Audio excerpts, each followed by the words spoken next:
Hey everyone, it's PJ. And Jake. This podcast is about alcohol. And the consumption of alcohol. Therefore, this show is not recommended for anyone under the legal drinking age. We also encourage our listeners to always drink responsibly. And never get behind the wheel of a vehicle while intoxicated. And now, on to the show. Welcome to the Boozatory. Class is now in session.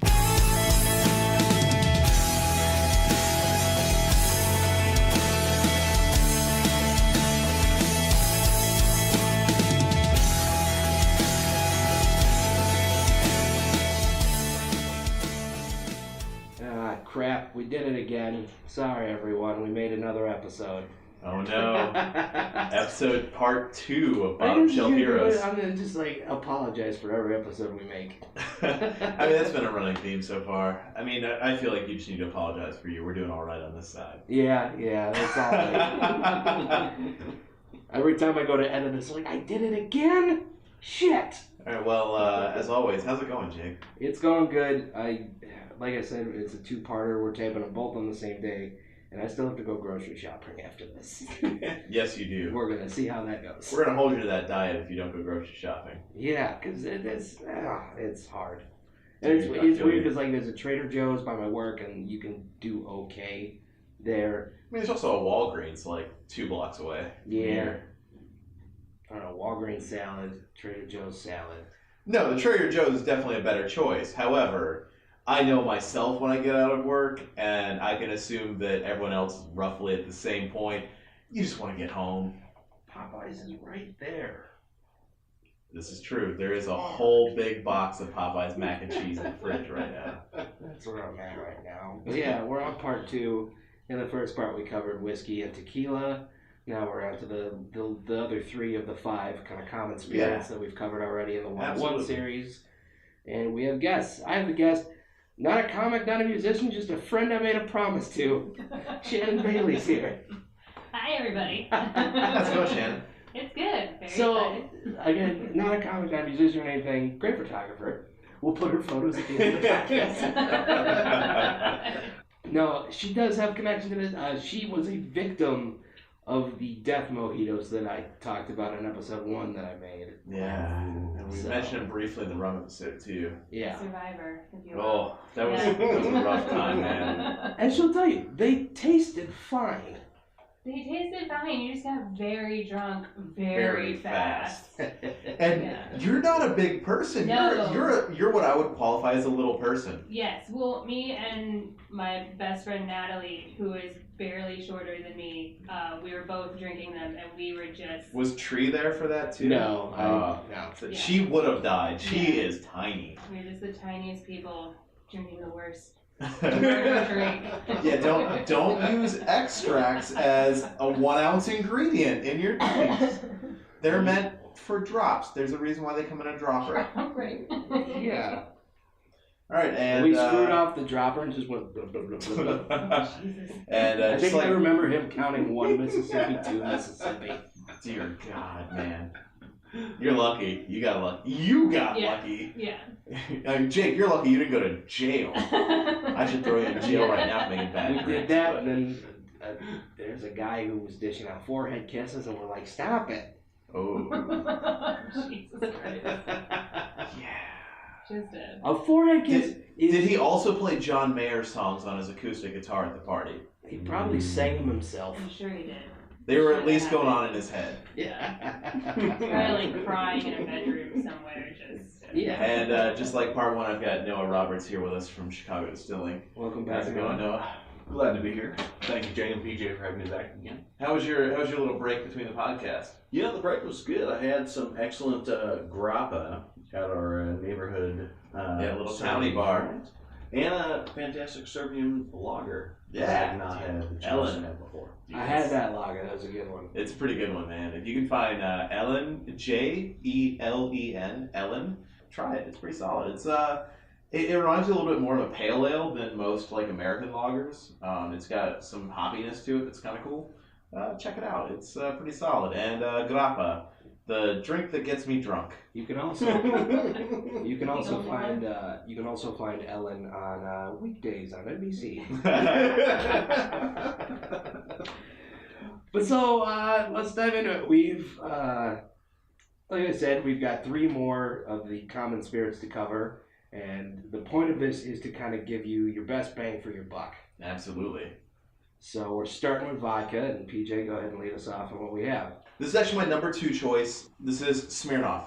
Smirnoff is a triple distilled vodka made here in America, which a lot of people still think is made in Russia. It is not. It is the number 1 vodka in the world.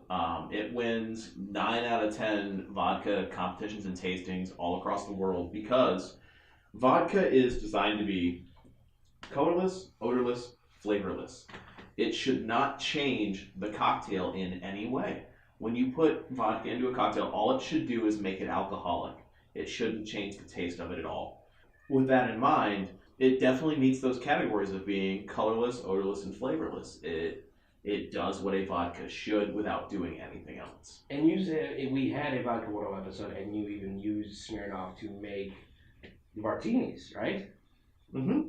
Yeah, which I I did. would not. I would have expected you to use the Tito's or the Polish vodka. Well, one, if you're anyone who knows me personally, you know that I have a vendetta against Tito's. And a large part of that is simply to be contrarian. The big thing with vodka is you do not have to spend more than like $12 on vodka to get a massive amount of good vodka. And we went to Benny's earlier this afternoon. Unfortunately, they were out of the product we were looking for, Which was? Popov. It's made in Connecticut. It's got a Russian cathedral motif on the front. It is $12 for a gallon plastic jug, and it is amazing. Yes. It is like literally my go-to vodka. If you need a vodka, that is the only one you should ever buy. All right. What a lot of people don't realize, and we'll talk about Tito's for instance, is it talks about gluten-free. Every spirit is gluten-free if it's distilled because gluten is a protein. It's too heavy to make it through distillation. The reason why you don't see a gluten-free sticker on every bottle of alcohol is because it should be common sense, and 2, that costs a lot of money to put that sticker on there. And there's a lot of extra hoops you have to jump through with federal agencies to allow yourself to claim that. It's legally binding. The only spirits that are not gluten-free are things that have gluten added to them after the distillation process. So say you have a flavoring that's added in afterwards, that might contain gluten. However, if it's just a distilled spirit, 99.9% of the time, it's going to be completely gluten-free. Okay. Nice. So, So we we saw a lot of bad flavored vodkas that were much more expensive than this. yes, we did. We bought this bottle of 750 milliliters of Smirnoff for $9.99. Now I will give it to you, it was on sale. It was on sale, but it was only $1 off. It's Yeah. normally $10.99. Mm-hmm. So, even so, that's a pretty solid amount of vodka for $10. So Shannon, just as far as like your normal drinking habits, I know when we were in college, you were a big gin drinker, Yes. and now you are.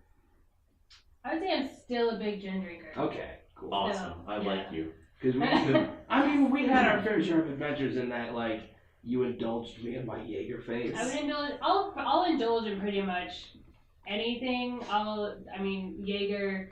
I am through and through with that. Came out of retirement that one time for you. You should let me break out a bottle of Schwarzschild for you. It's like I mean, Jaeger, but it's all natural and made in Germany, and it's fantastic. I don't know. Maybe like the harder it is to pronounce, the better it is. I'm not sure. That's my rule of thumb with German things. I've said it on the show before. Is that like if you break down the logo for Jägermeister into its 3 parts, the circle that surrounds it, the deer, and the cross, you get oh dear God. Yeah, don't drink Jaeger. This is an official statement. Don't drink Jaeger. Drink Schwarzschild. I'm not sponsored by the company, but hey, Schwarzschild, if you want to throw a sponsorship, I wouldn't say no. It's pretty awesome. There's It's great coffee. There are plenty of star anise containing spirits that we will happily endorse. Oh, absolutely. Jaeger's trying to make a big push on the cocktail market these days. Yeah, I mean, the Jaegerita's a thing. There's been Yeah, bartenders that is in a England making them for years. Jaegerita? Yeah. Jaegerita. Yeah. Instead of tequila, use Jaeger. No. It's actually not terrible, surprisingly. Are we allowed to drink the cocktail now? Yeah, let's go and dive into What do we the cocktail. got? So What we do got we an got? awesome vodka cocktail. I wasn't feeling like doing anything fancy, and I pulled a little cocktail out of the Southern Cocktail book called the John Daly. It's like an Arnold Palmer but alcoholic. So I hope you guys enjoy. I like to make them just a little bit more tart than sweet. So I use fresh squeezed lemon juice, a little bit heavier portion than I do, typically speaking, to cut through the sweet tea. And for today we're using Arizona sweet tea because they have it at Walgreens. Yep.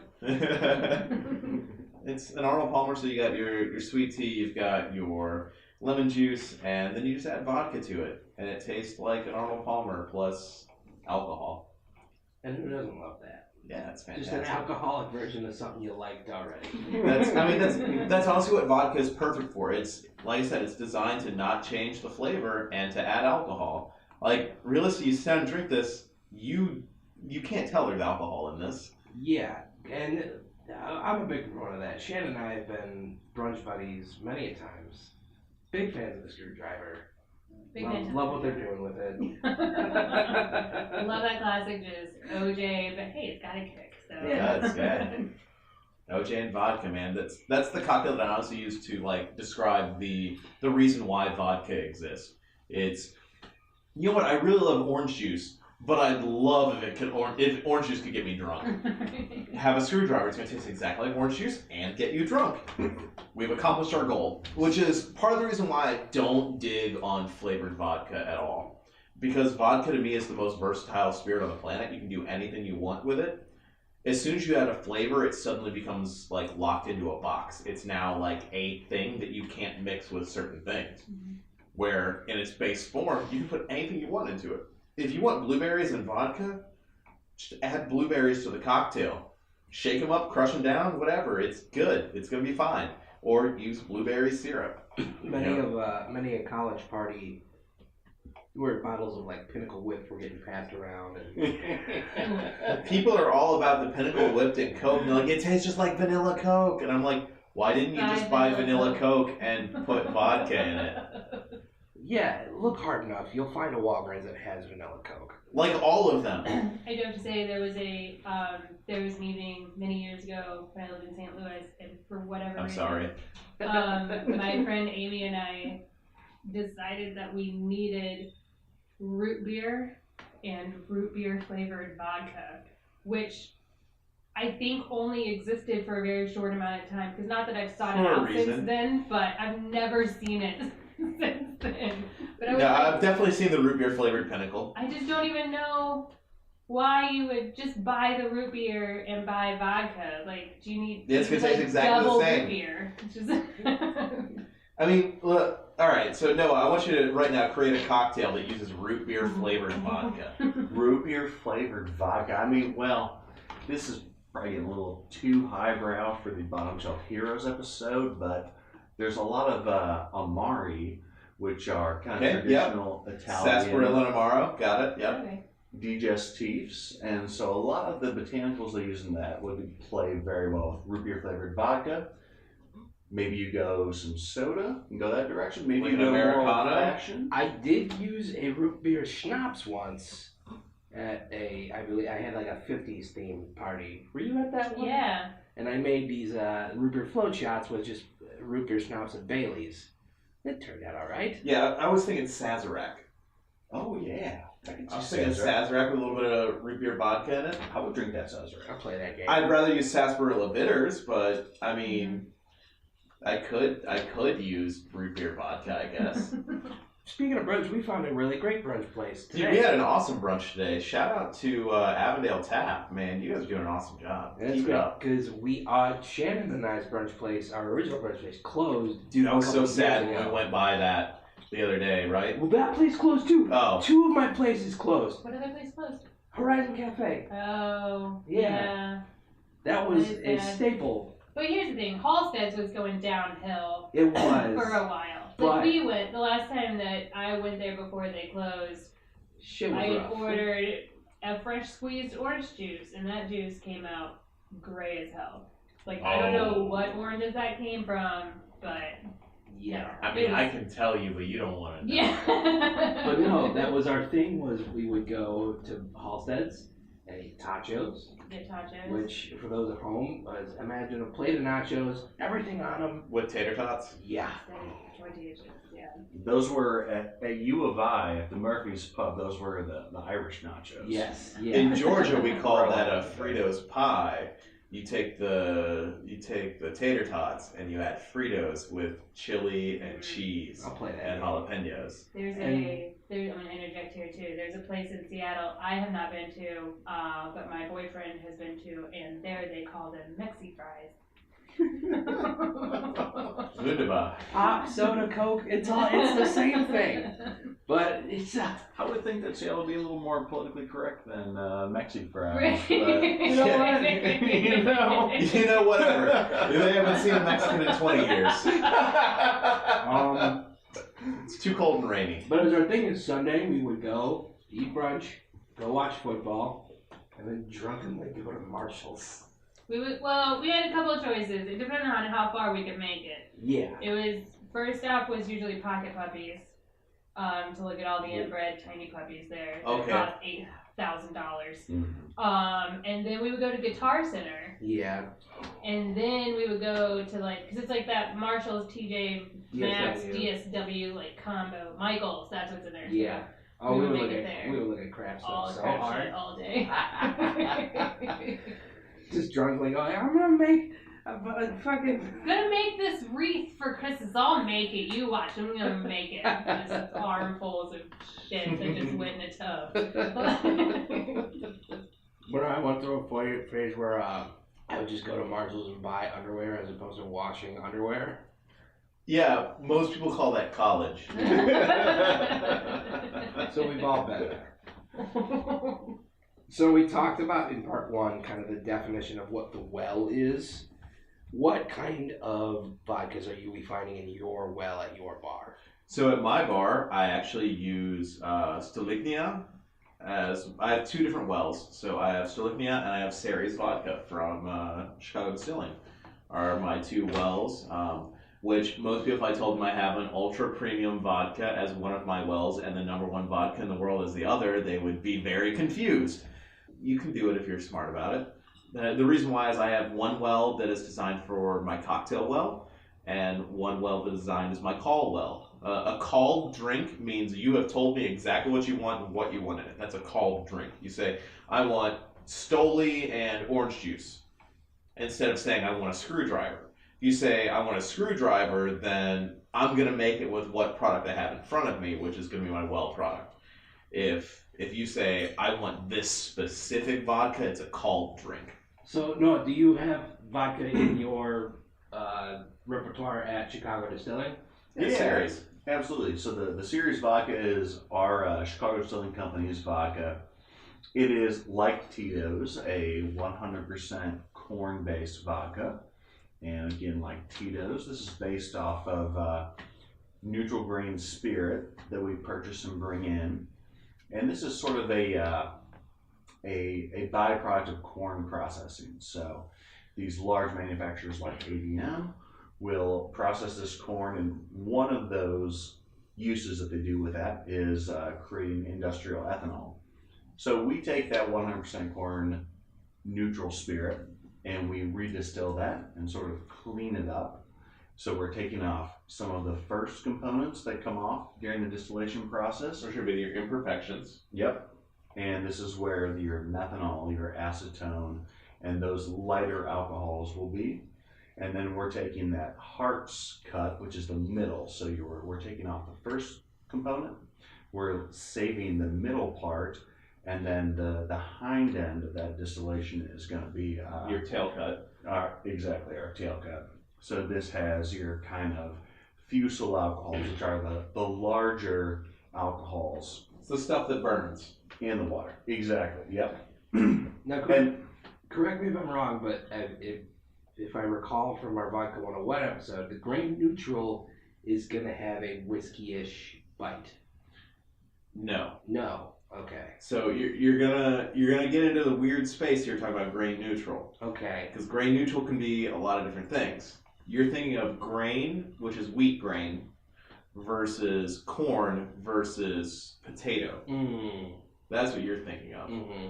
So potato vodkas are going to have a little bit of an oily texture to them. Corn vodkas are going to have just a little bit of sweetness, kind of hidden in the underlayers of it. And wheat grain vodkas are going to be your most neutral of all. And one of the, so I'm looking at this, our bottom shelf hero today, the Smirnoff vodka. And it also says, in addition to triple distill, it says 10 times filtered. So one of the final processes before bottling is filtration. And a lot of vodkas get filtered after they're distilled and cut down with water through activated charcoal, which kind of sucks out anything that's sort of left over from the distillation and makes a very clean, neutral flavored vodka. Like for us, we try to take very clean cuts on the distillation, so we really don't employ a lot of filtering at Chicago Distilling. We want a little bit of that grain character in there, but that is kind of last processing Question, step. just as a layperson, what if I were to like dump a bottle of vodka into my water filter? This is It would, a yeah. great- Actually, that's a fantastic question. You can make a cheap vodka a better vodka by putting it through your Brita filter. Yeah. That absolutely works. However, you will totally destroy your filter. Right, you said it. Like, Yeah. You So, have a You vodka can use filter you in can your use it water twice. filter. Yeah, you can use it twice and then replace your filter. So, and we may have touched on this just now, but just to clarify and kind of put it concisely, we discussed in part one that when you're looking for quality on a budget, labeling is going to be a key. What kind of stuff Absolutely. are you looking for with vodka? And then we're going to take a break to get to the next one. So for me, I'm looking for how many times is it distilled, how many times is it filtered. Because for me, when I look for a vodka, I'm mixing it. I'm mixing it or I'm chilling it and doing shots. So I want it to be like water. So the more it's distilled, the more it's filtered, the better. Or just get a shitty one and toss it through your Brita. Right, that's more effort I have to do.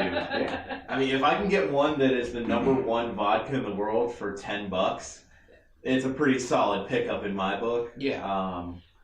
But yeah, so I'm looking for how many times is it filtered, how many times is it distilled, because that's going to tell me how much flavor is left in it.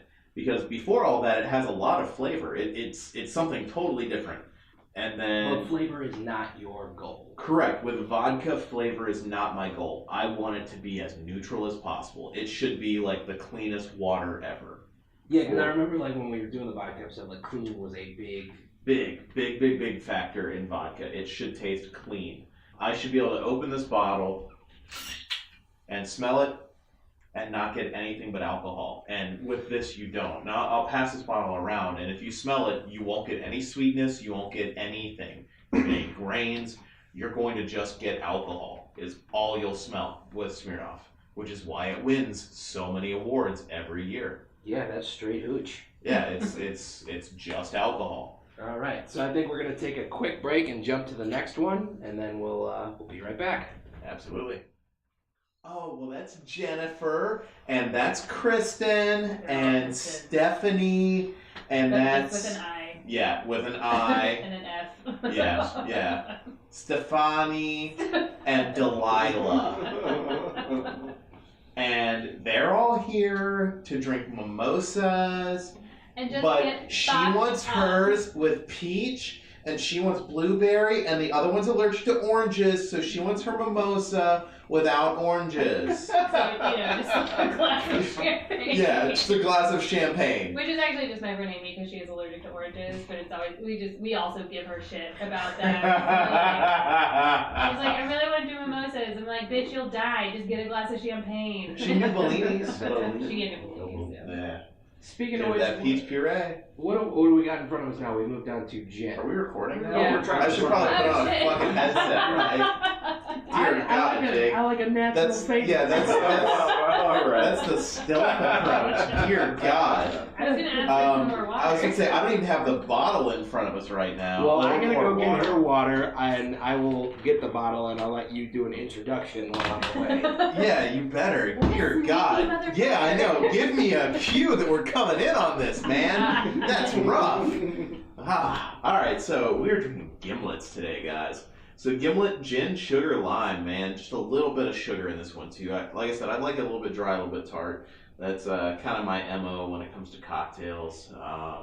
But I think you guys will enjoy this one a lot. So let's just go ahead and dive right into it. Cheers. All right, so It's good though. yeah, it's a gin gimlet, man. Like I said, gin, lime juice, a little bit of sugar. So our bottom shelf hero for this one is New Amsterdam Gin. Their gin is number 485. I have no idea what that means at all. You know, as they say, it's exceptionally smooth, and this is their luxury blend.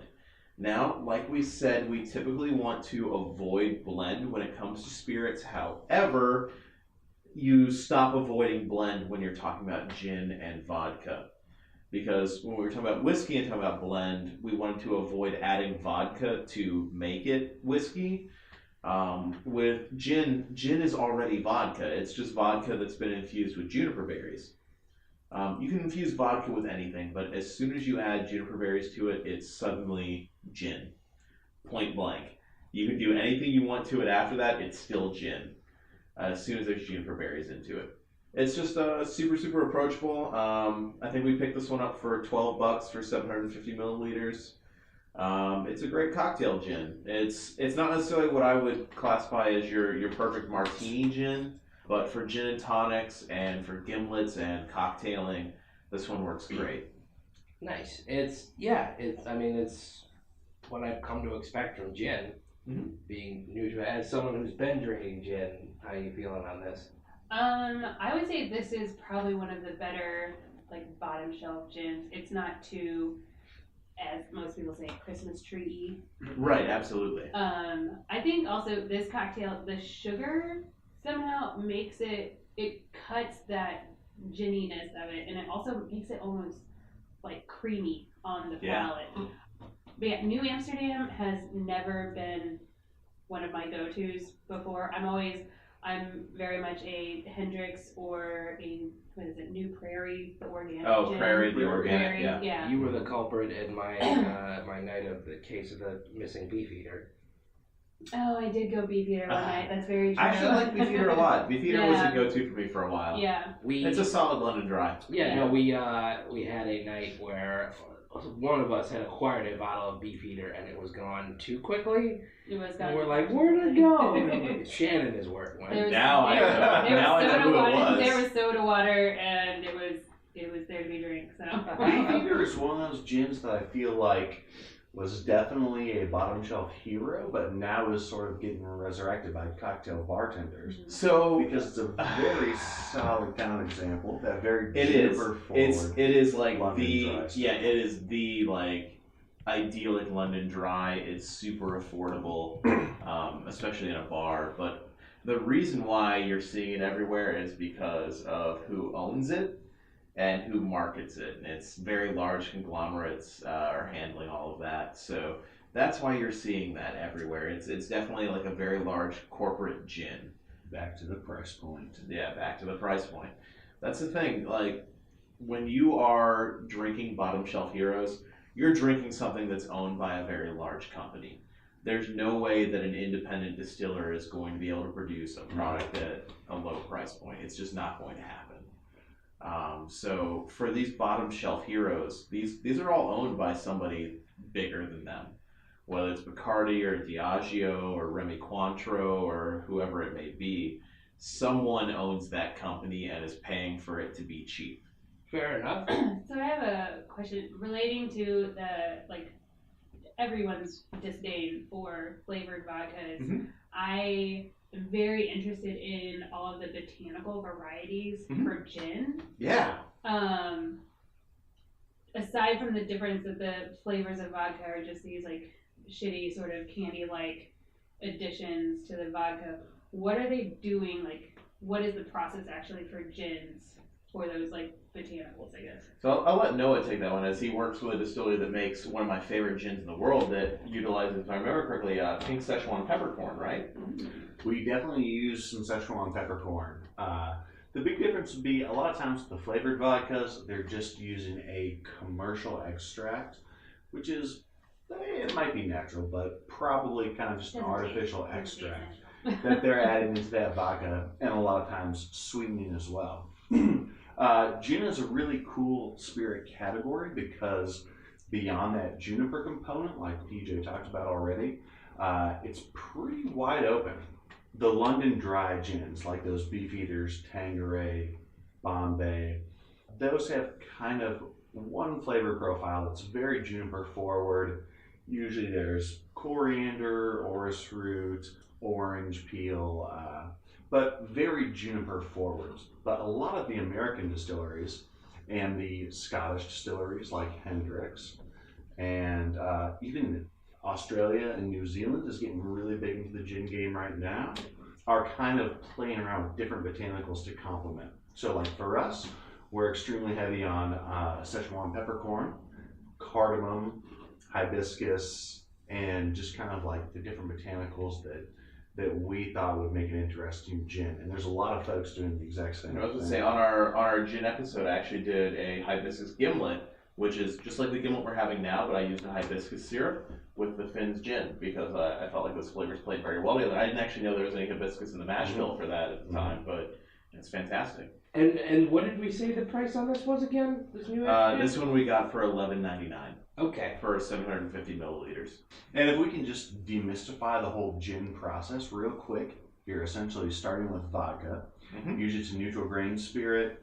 If you're in Europe, maybe it's like a beet sugar spirit. Or even grapes. And then you're taking essentially a high proof vodka, you're adding a bunch of botanicals to that, juniper and whatever else you choose to flavor your gin. Like with Hendrick's, they had cucumber. Exactly. With Bombay, they had a few other botanicals as well. And then you add those botanicals and just distill it off one more time, and that's how you make gin. Yeah, it's vodka plus. Yep. Just Gin vodka. is sort of the original flavored vodka. You know? I mean, well, I don't think we should call it flavored because flavored would impart that we're using a syrup. Or we're adding something after distillation, where with gin, typically the juniper and things like that are added during distillation, correct? Through the hopping Yes. process. It definitely involves another process, but yes. Jake's feeling toasty right now. I'm trying to pace myself. And gin also, I'm sorry. I'm sure PJ might kind of echo this. I feel like there's always a couple spirits as bartenders. You get folks that come in and say, "Oh, I can never drink A or B," and I feel like Gin it's and always tequila. Gin and tequila. Every single time, and the first thing I do is make them an aviation. And they go, "Oh man, this is so good. What's in it?" "Well, it's gin. It's 2 ounces of gin." And they go, "What? No." And it's like, "Yeah, it's delicious right there. It's amazing." Yeah, it's because gin's an amazing cocktail spirit. I think it's just people had gin once and it was awful. They had bad gin. They Same had thing with bad tequila. gin. They had bad tequila. Yeah. Choice is important, guys. Just because you know the name doesn't mean it's good. Yeah. But yeah, for $11.99, I'm not mad about this at all. No, it's super solid product. And honestly, I'd say let's move on to the next one because we got three. We're cramming 3 spirits in one, so Ooh. keep it Yeah, running. next one up is going to be real fun. We're going to do a little take on a pina colada featuring an amazing rum that you won't believe the deal on this. Oh hell yeah! We'll be right back. Hey, round 3. Let's do it. All right, we're back, and we are drinking on some Plantation 3-Star rum. Now, I am so excited to talk about this brand. I love this brand. Tiki bars love this brand. It's amazing. We had this brand at brunch. We had this brand at brunch. I did. Brunch. I had the Plantation pineapple, the Stiggins Fancy.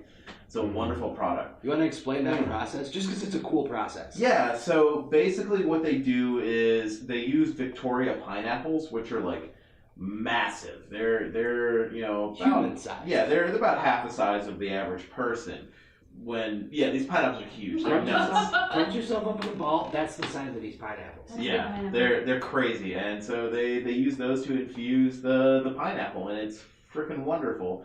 And they do split aging between the islands and France because Plantation is, to my knowledge, owned by the Pierre Ferrand company, which is a cognac producer in France, and so they split age in the barrels, and it's fantastic and wonderful, and it's an amazing spirit. And when I saw this on the shelf today at $16 for this may even be a liter It's bottle. a big fucking bottle. It's big bottom. Yeah, this is a 1 liter bottle of Plantation 3-Star rum, which is made in Jamaica, Barbados, and Trinidad. And it's just a fantastic white rum. No, you're pretty impressed by this. Yeah, no, It's a pretty impressive product to get at that price for that, and also Maison Ferrand is just they just turn out like they're the bartender's like best friend. Yeah, They just make amazing quality products. everything at a they make price is point wonderful. That's reasonable for us to pour. So So in front of you, I have an amazing cocktail that's created by Miss Adelie Kavanaugh, who has worked with me at 2 separate bars and currently works with me now. Yeah, just super awesome person. She created this wonderful, wonderful rum cocktail we call the Deconstructed Pina Colada. So in front of you, you'll see a multi-layered drink in this pint glass, and you'll have a small rocks glass next to it filled with Plantation 3-Star. I recommend taking a small sip of the rum first and then pour it directly into your cocktail and enjoy as it mixes. That's good, straight. So I top the pina colada, the deconstructed pina colada, with Peychaud's, and then under that layer is coconut water instead of coconut cream.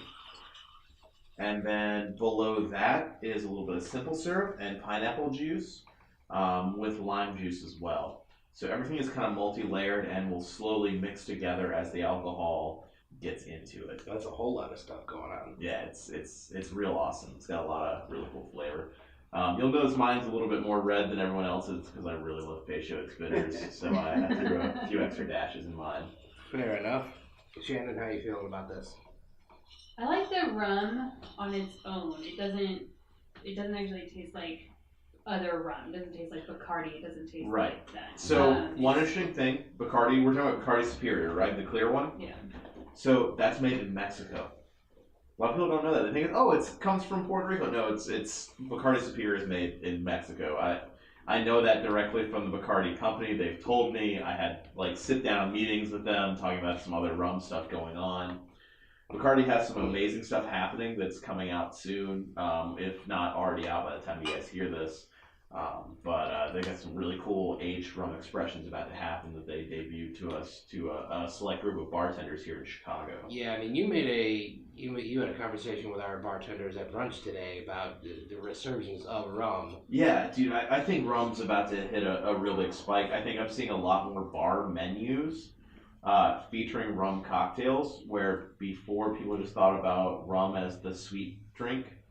They were kind of like, oh yeah, rum is sweet. And so they didn't think about it in a more complex way.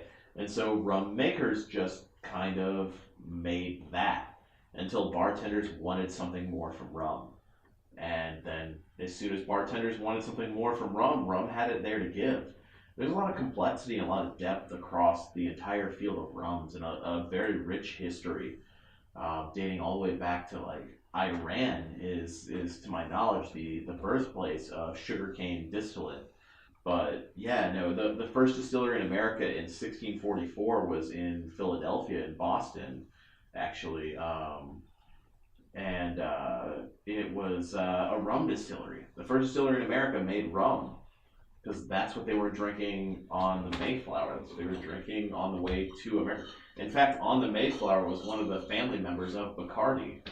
There was a Bacardi family member on the first boats to land in North America. You know, it's crazy. I think it was Michael O'Keefe who decided his name was Nathaniel Bacardi. Something like that. yes, everyone thinks of whiskey as sort of the traditional American spirit. Dude, rum was here first Which for has a long time. Rum was definitely the first distilled spirit. The first officially licensed spirit would be apple brandy from the Laird's Corporation. Yep. And Laird's Applejack, man, that's some real good stuff. That's good business, man. Now, do you guys have a rum in your repertoire, or? We do not. There are some really good domestically produced rums, which PJ is going to jump on here in a second. Yeah. But we have not delved into that category. Now, so do you, as someone in the industry, have your favorites? I mean, you seem pretty impressed with the plantation. I like Every bartender loves Plantation. That's an easy one to go to. Man. Plantation, and again, like we were saying, like Maison Ferrand, like plays to the bartenders. They try to make the highest quality product they can at a price point that's attainable for us to like put into cocktails specifically. They want their products used, so they give it at a price in which we can make money on it. Mm-hmm. So this is a fantastic pick for the price point. If you were going like price versus dollars, I'm gonna go Ray and Nephew White. It's a 63% ABV white rum from Jamaica. Jamaican rums are kind of characterized by a big ester profile. So that's like pineapple flavors, banana flavors. It's very high proof rum that mixes very well in a lot of cocktails. And so that's kind of my choice. Plantation is a great choice, a little more reasonable of a proof, but yeah, I mean, this was coming in at 41.2% alcohol by volume, so it's sitting up there a little bit higher than your average on its proofing. One other cool thing is that if you're someone who likes to read, Plantation puts so much to read on every bottle. It's like a newspaper. Yeah, it is. It's like a newspaper. There's lots of words. Lots of words. All the way across the bottle. It is. And I mean, if you're looking for a certain aesthetic, it's got an old-timey newspaper feel, which I'm totally into as well. Words, there's coordinates on this fucker. There are. Like, there's literally, if you want to know the information about this rum, it's all over the bottle. And it's fantastic.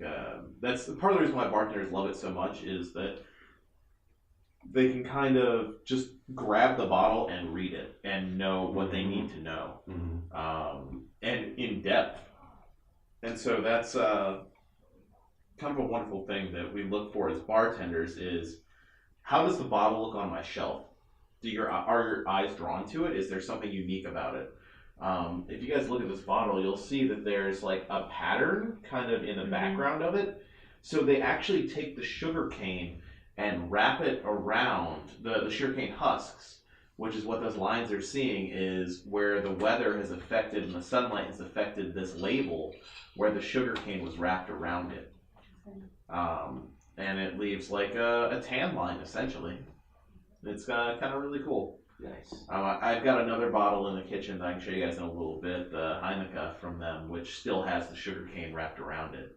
So Shannon, I've never known you to be a rum drinker. You were around it a lot because you hung out at my apartment in college where a roommate loved pirates. He did love pirates. Which he felt was a great excuse to drink rum. I've never been the biggest fan of rum. When I was in college the first time, a guy I dated was really into Bacardi and Diet. It was like his fucking jam. I'm sorry. And yeah, so like just by default, because I was 18, 19 years old, I never really drank anything other than like fucking Coors Light since my dad drank. Yeah. I was like, sure, let's drink fucking Bacardi and Diets. And then I very quickly grew out of that phase and never really went back to rum. Proud of you. Yeah. This plantation rum, it doesn't, again, it's nothing. It's something totally different. It's nothing. It's a completely different rum. I would like to know, like, something like this rum, like, this is also, it's still a very sweet rum. Mm-hmm. But are there other, I guess, sort of like artisanal rums like this that you could do in a more, I guess, like more savory drink? Oh, absolutely. You're talking about cachaças and rum agricoles when you talk about savory and earthy rums. I've got one. Darker rums? Yeah, no, I mean, okay. there's darker, there's lighter. You're gonna get more of your savory notes, your more earthy notes from your lighter rums that are cachaça style. The darker something is that the color in alcohol typically comes from aging or additive. Okay. So I've either added something to change the color or I've aged it in a barrel that has changed the color. So when you age something in a barrel, it's going to pick up those darker woody notes as well as hints of vanilla, caramel, things like that. So to get those more earthy notes, that's one way to do it. Or you could smoke it like you would a scotch or a mezcal. Mm-hmm. You could put it in clay pots. You could It's all just so different.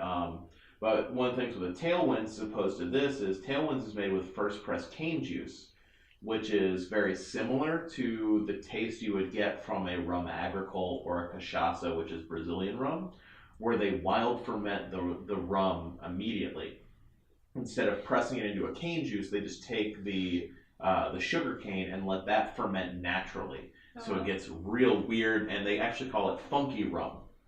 Interesting. Which we featured on episode 1. With the Paranubes from Oaxaca. Fucked me up royally. Dude, that's so strong. I feel like anything Oaxaca is gonna fuck you up. Yeah, you ever have mezcal? I am. Yeah, there you go. So one more question, and then we're gonna get a drinking story from Shannon, which I know you have plenty. I do. It's been So, like with every other spirit we've talked about, labeling is a key when you're kind of looking for quality to match your budget. What are you looking for in a rum label? So rum is the most difficult one. Rum is I the had a wild. feeling Yeah, it would rum be. is the wild west.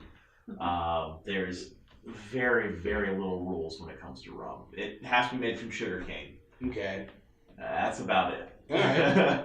I mean, there's a little bit more to it than that, but one with rum, you just kind of got to do your research a little bit. There's a lot of I avoid anything with a pirate.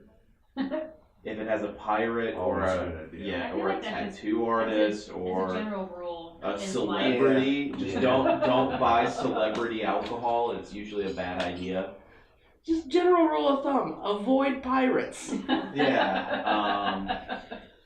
I mean, this. Don't get me wrong. This has ships and maps on it, but as you'll notice, the ship is kind of very subtle to the side. It's part of this newspaper clipping. Look for things that talk about where their sugarcane comes from. The 3 stars representing Jamaica, Trinidad, and Barbados. That's the 3 stars, one for each. And it's kind of telling you about that. This has tasting notes on the back to tell you exactly how this is going to taste. It tells you about their production process. Information is good. The more information they put on that bottle, on that label, the more legally binding it is. If they print it, it has to be true. Point blank. That's why there's nothing on Michael Bacardi bottles. It is very minimal. Which minimal isn't always a bad thing. I'm a big fan of minimalist design, but for rum, it's a difficult one. You kind of got to know what you're into and what you're looking for. But what I would do is avoid pirates and look for a glass bottle for rum. Because there's some real not great rums that are cheap in plastic bottles that you do not want. Because they don't have to tell you if it's blended with a grain neutral spirit on this. Because a lot of great rum is still blended anyway. Like this is technically a blended rum because it's Jamaican, Barbados, and Trinidad sugarcane. It's a blend of 3 different sugar canes to form this rum. Rum is the dangerous one. So this is the one that really you just kind of got to do your research on. And the reason we look were for artisanal. The reason we were attracted to that is because Plantation is just a brand you are familiar with. Right, it's a brand I'm super familiar with. I actually carry this exact bottle in my bar. Lost Lake, the #1 cocktail bar in the world, is here in Logan Square in Chicago. I quantify the taste of Lost Lake is plantation rum. Okay. Like if you taste plantation rum, you kind of get the same sense as drinking some of the cocktails at Lost Lake because they let the rum do the talking there pretty often, and it's kind of what I think has made them very largely successful is using a wonderfully crafted rum. Got it. So Noah, would you kind of concur with PJ in this you really just got to do your research with rum, or do you have anything that you find as an indicator? No, most certainly. Rum is kind of one of the more difficult ones to sift through. I do agree with that. There's a lot of bad rum out there that people buy a lot of. And there's also, like all these spirits we talked about, the gin, the vodka, the tequila, there's some very good options in a reasonable price point that people can find at most places. Like I said, I'm kind of partial to the Jamaican rums, but I like those big kind of fruity rums. Malibu is not rum. Malibu is not rum. So, it's either like Malibu or Bacardi who are starting to do like these botanical flavors? It's Kettle One. Kettle Is One it is doing the Kettle? botanicals. I thought Kettle One's Bacardi. I definitely thought good. one of their rums was doing it too, or maybe they're just doing like flavored rum, like something. I feel like I saw something. I mean, Malibu's been doing flavors forever.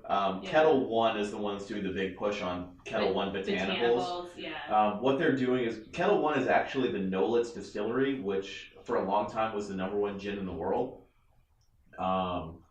So a big deal with that is that they were known for their gin far before they were known for their vodka. That's why every bottle has Knowlitz Distillery on the shoulder, because they didn't think anyone would want to drink vodka because vodka was the base of their gin.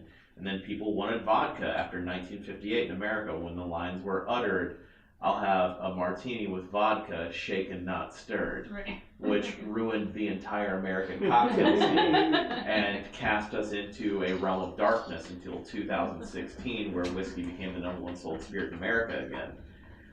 But it's just one of those things that the botanicals with Kettle One is they have this amazing gin facility.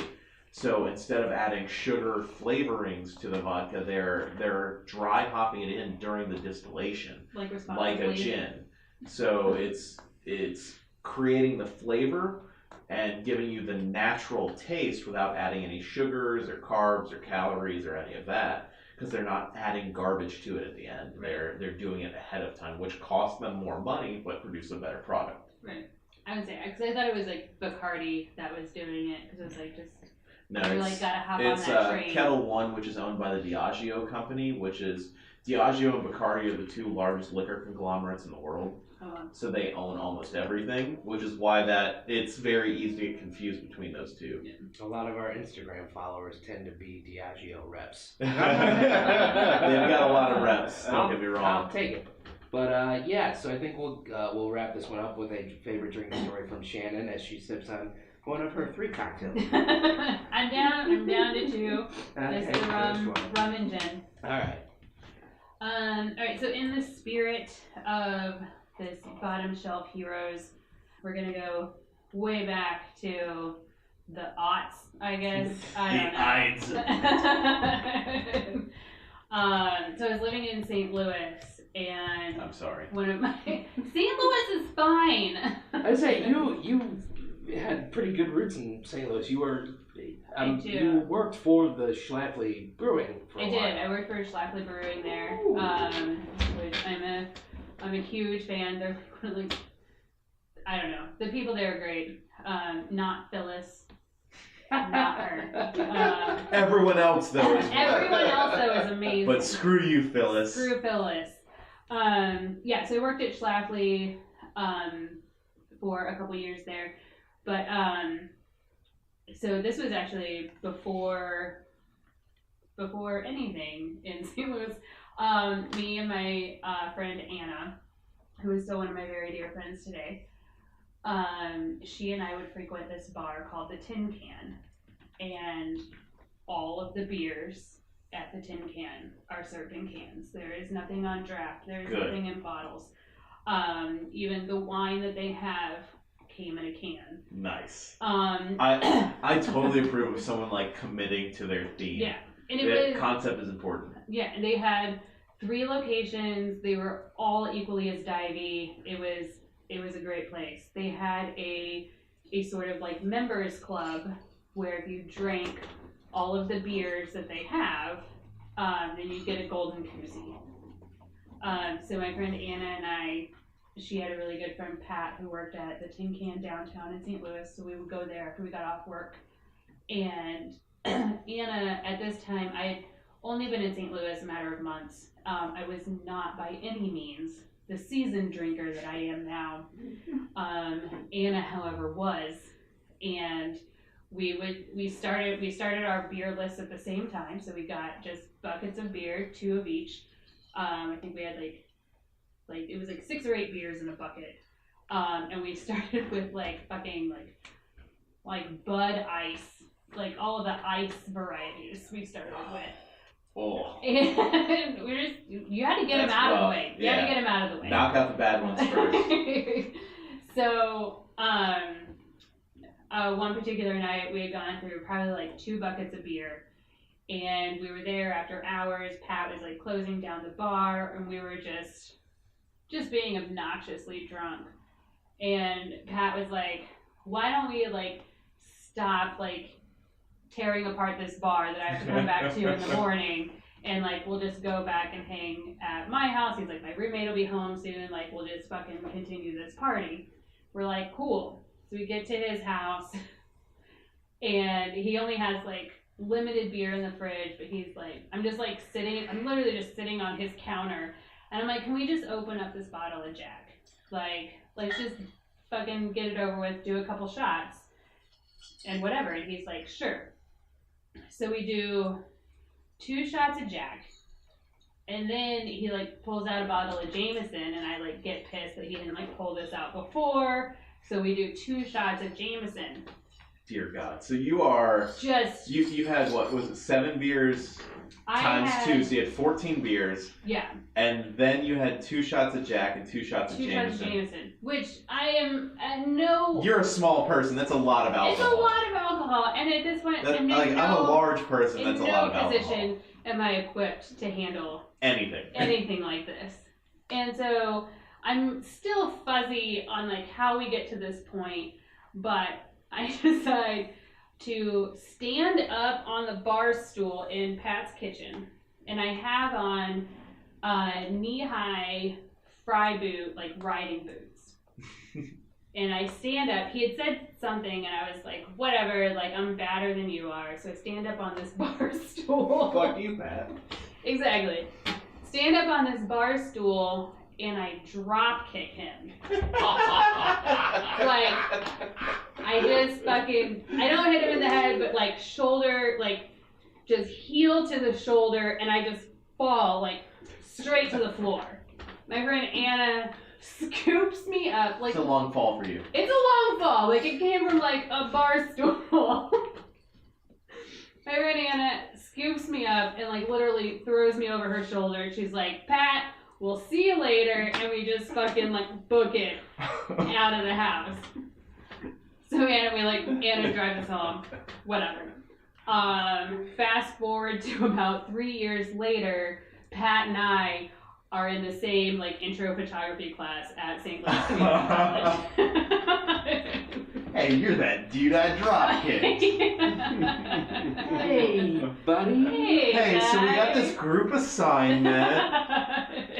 I want to just do it. I'm going to keep this quick, but a story of drunk Shannon and I that I'm still a little butthurt about.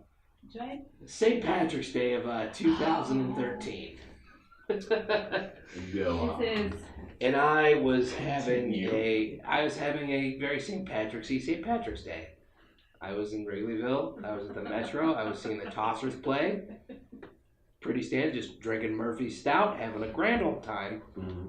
Solid choices so far. You got the Tossers. You got Murphy Stout. I walked out of the venue and just felt a chill breeze. Just,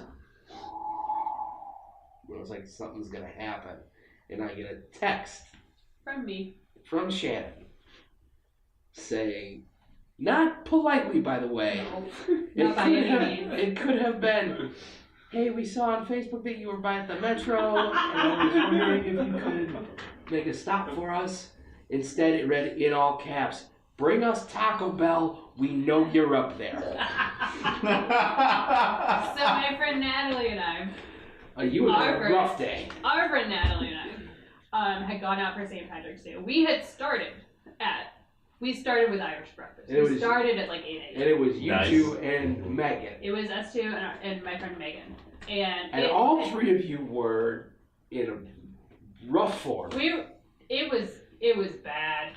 It had been a very long day at St. Patrick's Day. All three of you is. were going. St. Patrick's Day in Chicago is no joke. No, No. but also all three of you were going through some sort of relationship dating problem. Yeah.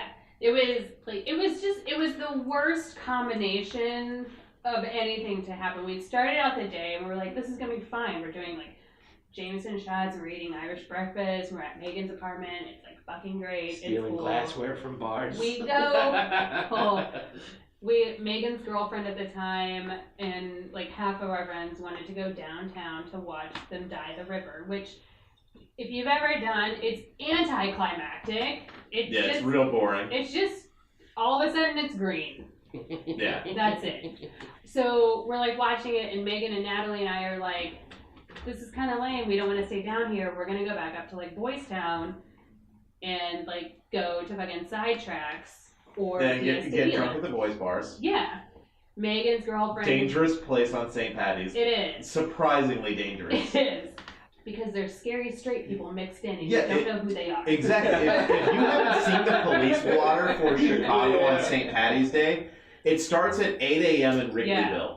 Look up the 2007 or 2018 Wrigleyville or Chicago police blotter for St. Patty's Day. It starts at Wrigleyville at like 8:30 a.m. with a girl being completely wasted at 8:45. Yeah, just like vomiting in the shower. Like, it's ridiculous. Yeah, she's being arrested on the street for intoxication in public and public nudity at like before 9 a.m. Like, this shouldn't happen. This is not how this is before 9 a.m. guys. Yeah. But so they went through it was a roller coaster of emotions of a day. We actually even went to Kat's, our friend Kat from college as well. She was having a house party. I thought you went the Boys Town bar Cats at first. Oh no, Yeah, our friend's house party. We like stopped by her house. I think we like stole a jacket from her house because it was cold. It's probably a pretty warm jacket. I want to run through a cab ride that was a part of that night. Yeah, so the cab ride is really,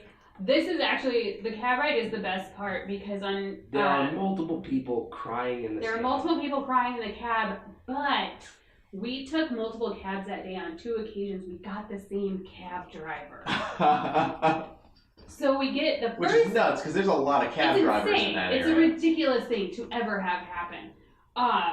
But we get it, the first cab ride, anticlimactic, we went from point A to point B. The next cab, same cab driver. But all hell had broken loose. Megan's girlfriend had gotten pissed that we weren't at DS Tequila's the minute that she got there. And then Natalie got emotional because the song came on that reminded her of her ex-boyfriend that was still raw.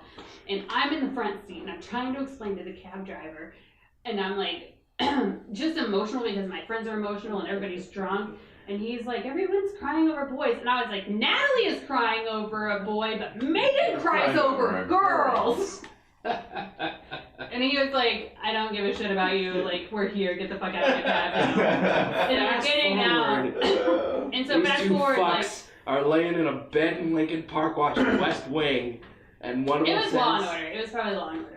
It was West Wing. I remember. It doesn't matter. It's neither here nor there. And one of them just maybe muttered, I'd love some Taco Bell. And then this one goes, Jake! We were on social media, which is always a bad idea, as wasted as Natalie and I get, but we were like, and I'm like, dude, Jake is in Wrigleyville right now. He's right by that Taco Bell.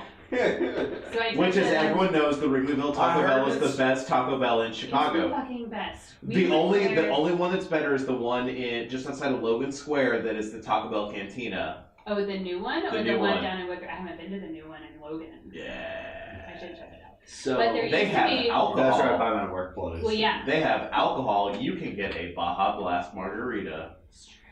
I would not like to disclose how many times a week I go there. It's so good. My girlfriend is listening right now. So. If I lived closer, I would also have that issue because my boyfriend would listen. Not enough times to make her happy. But really, so when we were in college, like around the time that this St. Patrick's Day story happened, we frequented that Taco Bell so many times.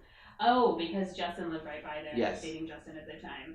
We frequented there so many times that we knew one of the night cashiers. Her name was Dinesha. And Dinesha, if you ever listen to this podcast, you were amazing. And Natalie and I love you so much.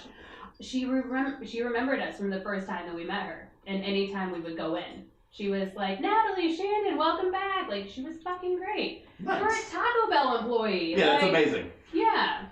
But yeah, we did we forced Jake to buy us tacos. And we're like, we don't fucking care what you get. Just, we want tacos. It'd be great. And this motherfucker, he goes... Please tell me you showed up with like $20 worth of Taco Bell. I showed up with a 12-pack. With like the Doritos Locos tacos. I got a good mix. You got a good mix. fucking Nice. mix. But here's the thing, is I got that text and I looked at the Taco Bell down the way and I was like, Because it's also St. Patty's like Day. midnight on St. Patty's Day. Oh it's my fucking Wrigley. god. Yeah, we were dicks. We were dicks to ask this. We were, and then he's carrying just like He could have gone to any 5-star Mexican Any restaurant place. in Chicago Any place. and gotten you amazing food and gotten in and out Yeah. before he would have made it halfway through that line of Taco Bell. Well, and the thing was, once he got the Taco Bell, then he's like standing on that corner at fucking Clark and Madison, yeah. just wafting taco smells Oh to all my of the God. drunk assholes. no, here's what went down. I get to the Taco Bell. It is worse than the mosh pit at the show. There were 10 fights that broke out, and there's like armed, like fucking Blackwater looking dudes running security at Taco Bell. Oh, like the guy we saw at Binny's today? We went to Binny's to buy product today for the show, and this dude standing next to the door is in a Fucking full bulletproof strapped. suit with Him. 3 pistols strapped to Never his know. chest and a submachine gun. You never know. His name was probably Michael. He's probably my boss. This dude was like, I grew up around guns, I grew up around police officers, I grew up around military officers. I grew up in a very gun-friendly environment. I have never seen someone this strapped ever in my life. This guy was ready to walk into any war zone on the face of the planet. Make him your best friend. He disappeared after like 2 minutes. Maybe he was just shopping. I don't know. He's just ready. I managed to make my way through that chaos and acquire a 12-pack. Nice. Of tacos. Yes. Tacos. Yeah. Because let's be real, Wrigleyville at midnight on St. Patty's Day, there's no alcohol left. No. It's all gone. As Lucky's is out of sandwiches. I exit the establishment, the bus I need to take is pulling away. So I take off running for it, and I'm like knocking on the door. Because I catch up and knock on the door because I'm impressed. pedestrian traffic laws are out the fucking door. Yeah, it's nuts. There's no, And the guy, he goes, I have to make you get on at the next stop. Yep. And I turn, and it's just a sea of shitbags. Didn't someone like turn and look at you and they were like, he's got tacos! Yes. Like Someone the zombies for brains. Yeah. Like. And then Go the on. song from Requiem for a Dream came on in my head, and I slow-mo just fucking Matt Forte'd my way down Clark Street, got on the bus, and sat all the way in the back. And meanwhile, the entire bus is looking at me like vultures, because they can smell what I'm cooking. I get off the bus, and I'm in Lincoln Park at this point, which is still packed with crazy people. Yeah, because it's Lincoln Park. So I have to Pretty sprint. cool neck swings. I have to sprint my way to the apartment. They open the door, and I'm like panting and like disheveled. Still dicks.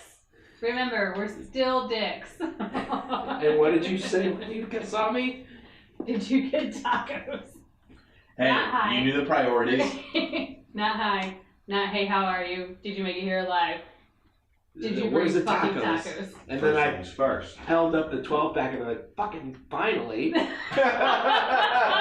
Ruthless. Dear God.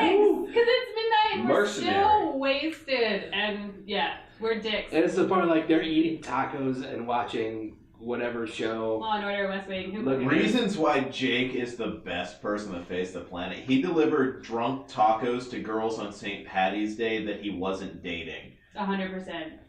And he like showed up, dropped off tacos, and went home. No, they sat and ate the tacos and I just sat at the counter and like held my hand over a candle and I was like, you'll know the things I've seen. This is Pete Jake Grumpy State. This is like Pete Grumpy Jake. Yes. Is where we're at. But yeah, he is a hero among men. Yes. For as much shit as we gave him in the first episode, you do nice things. He does do nice things. I'll take that to the goddamn bank. That has been part 2 of Bottom Shelf Heroes. So happy you joined us. Thank you, Shannon, for coming. I'm glad we got Thanks you. for having me. Yeah, thank you, Answering my Noah. questions. And Noah, just as a reminder to everyone, where can we find Chicago Distilling? ChicagoDistillingCompany.com. Chicago Distilling Company at Instagram, Facebook. Do you guys have like obviously you have a physical location, but do you guys do like tours and things like at your distillery? Oh, thank you for the lead-in, Shannon. So we do tours 5 o'clock Monday, Tuesday, Wednesday, and at 6:30 Thursday, Friday, Saturday. Nice. Come visit us. Thank you, PJ and Jake, for having us on the show. Absolutely. And I think that's going to do it for us. Always, write to us at theboozatory@gmail.com with questions, ideas, concerns about me.